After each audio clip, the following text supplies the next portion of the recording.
Hi everyone and welcome back. This is Mindy Eggen for Lawn Fawn, and in today's video I'm going to be creating this cute scene using the Tada Diorama Butterfly Window.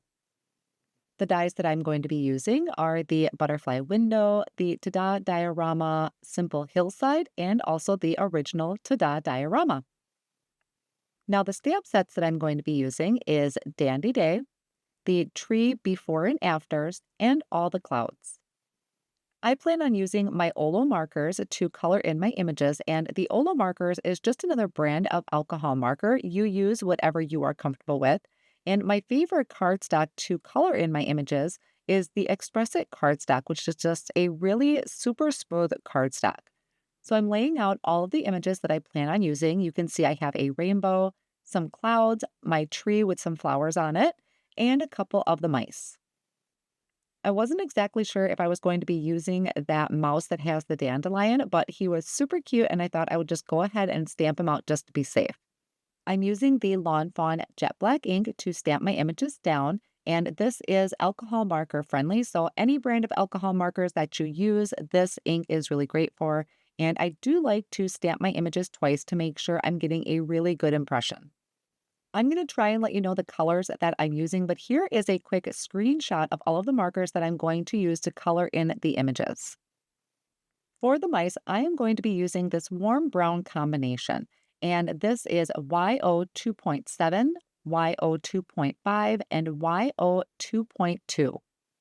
I started by laying down my darkest color, which is the 2.7, and I put that on the right-hand side of the mouse because that is where I feel the darkest area is going to be, or the shadow area, and the lightest area will be in the direction he's facing, so on the left-hand side. Now these little guys down here, they are looking off to the right, so I'm actually going to have them be looking off towards the rainbow, and their face is going to be the lightest color. So I started out with the darkest marker again, and I put that on the left-hand side, and then blended out with the remaining colors. I'm only going to be going over my images once because the cardstock is so super slick that it stays wet longer on top of the paper and allows me to blend it a little easier. For the ears and the belly, I am using R 0.1 and adding a little bit of shading with R 0.2.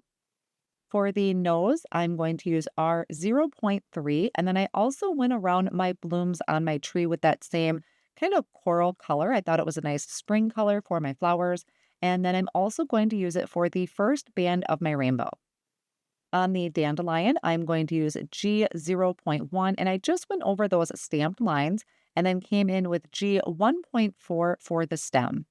I'm also going to use this G 1.4 as my dark area for my leaves. So I went through and I really just added a line of that color. There isn't any flicking involved, just adding a line on one side of the leaf. And then I'll come in with a YG 2.3 and finish filling those leaves in. I'm also going to color in my band of my rainbow down there where the green would go. And then I can move on to my tree. Now for the tree, I am going to be using OR 4.7, OR 7.6, and OR 4.4. I use that OR 4.7 as my darkest color and then blend it out with the remaining ones. And then I can come in and start filling in the bands of my rainbow. I did an O 2.4, Y 2.2, and then I already had the green, so I moved on to BG 2.4. But I felt like that light green was a little too close to the yellow, so then I came in with a YG 2.5. Then for my clouds that I have here, I am just going to outline the inside of each of the clouds, and I did that with BG 2.1. After I have everything all colored in, I'm going to take the coordinating dies, line them up, and hold them down with a low-tack tape and run those through my die cut machine. One of the things that you may have seen me do before, and I do this constantly, is when I am die cutting out images, I usually will die cut out another one out of plain white cardstock, and then I layer it together with some liquid glue or a tape runner.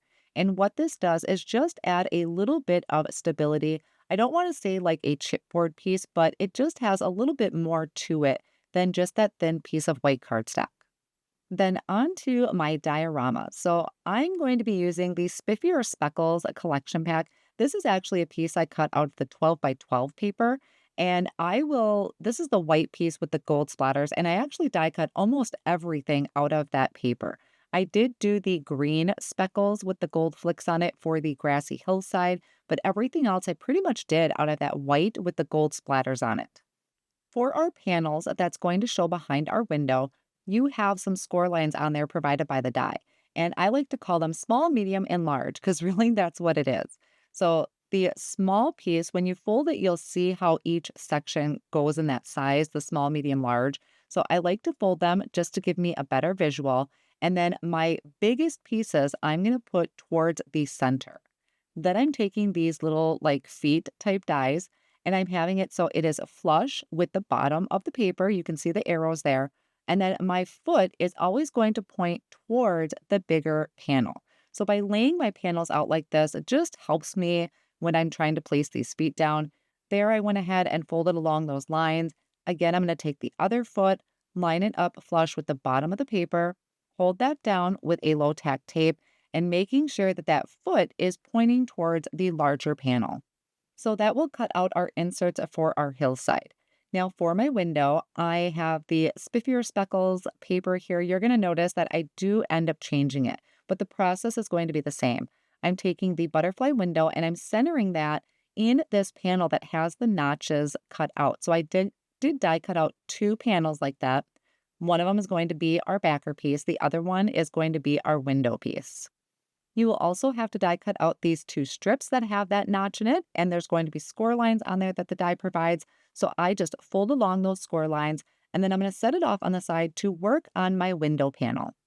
These are the panels you're going to see through that butterfly window. So I'm lining these up. You can see I flipped it over, making sure that those slots line up in the back, and then I'm holding this with some Post-it tape.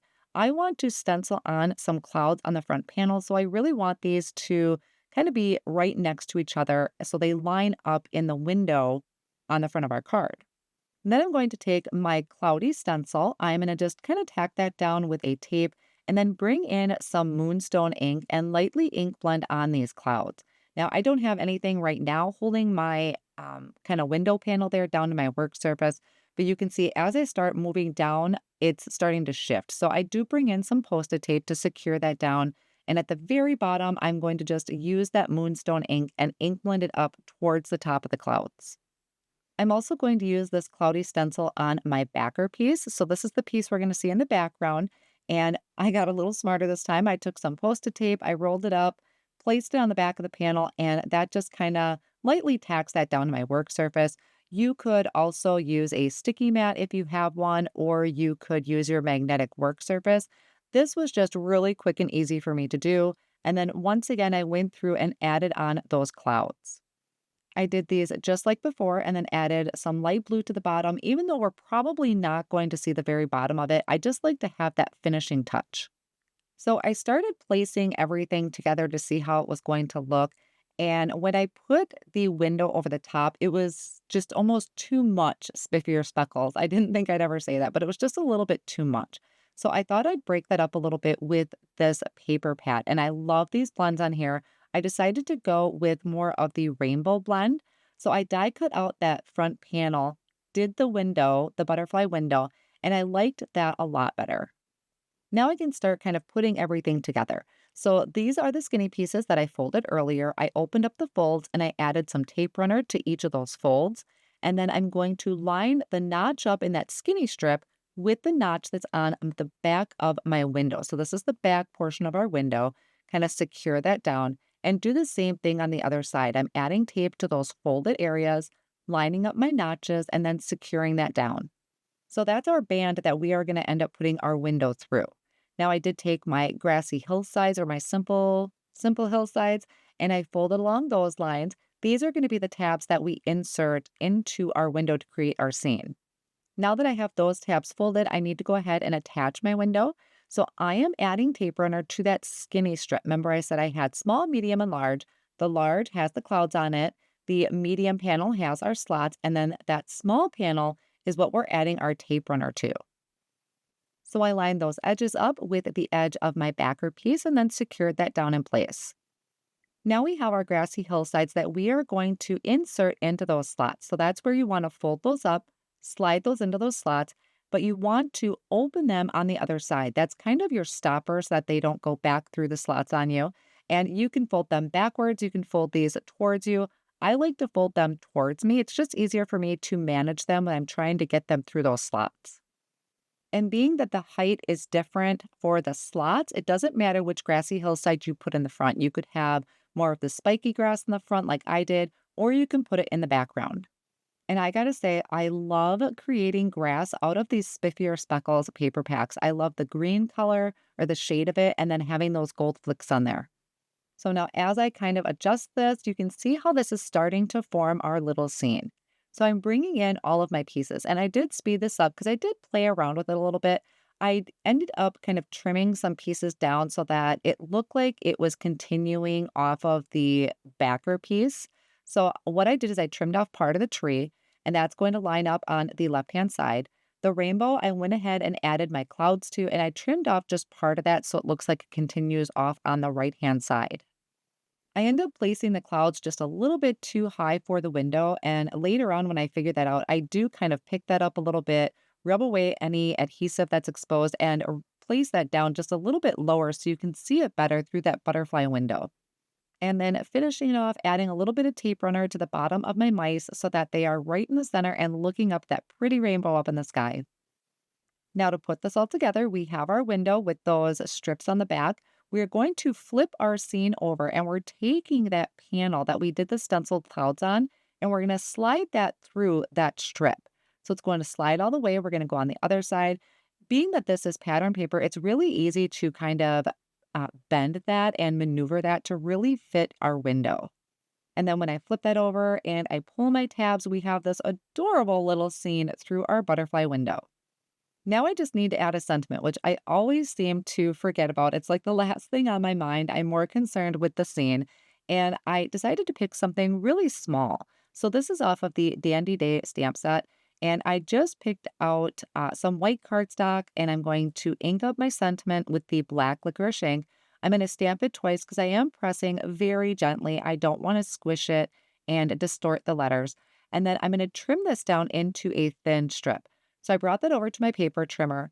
Now I don't want to block any part of my butterfly window, which is kind of one of the reasons that I picked out this sentiment. Plus, it's just really super cute to say, I think you're dandy. Granted, I don't have any dandelions in here, but I think it's just really cute and fun to say. I also trimmed out a couple strips of cardstock and adhered it behind the sentiment, so it's going to add, again, that stability to it. And then I didn't have to worry about adding any foam squares, and I tucked that right at the top of my butterfly. Now, one thing I usually don't do when it comes to my interactive cards is add them to a card base. When it comes to these that can kind of stand up on your desk, I usually just leave them as is. But I thought it would be really cute to create this mini note card. So I trimmed this down so it would fit my panel. I added tape runner to the top, and then I added my diorama onto the front of that. So then the person can either stand it up once it's open using the diorama, or they can set it up just like they would a card and prop it up on the table like that. You can also see that it doesn't obstruct opening it at all either. So by adding it to a card base, you're still able to pull those tabs open very easily to display your scene. And then this is really great because now you have a place to write your message. So there is my really cute and simple butterfly window to diorama. I love that little scene in the background with the spring tree and the rainbow. And it was really fun to stencil those clouds in on that Spiffier Speckles paper. Thank you so much for joining us today.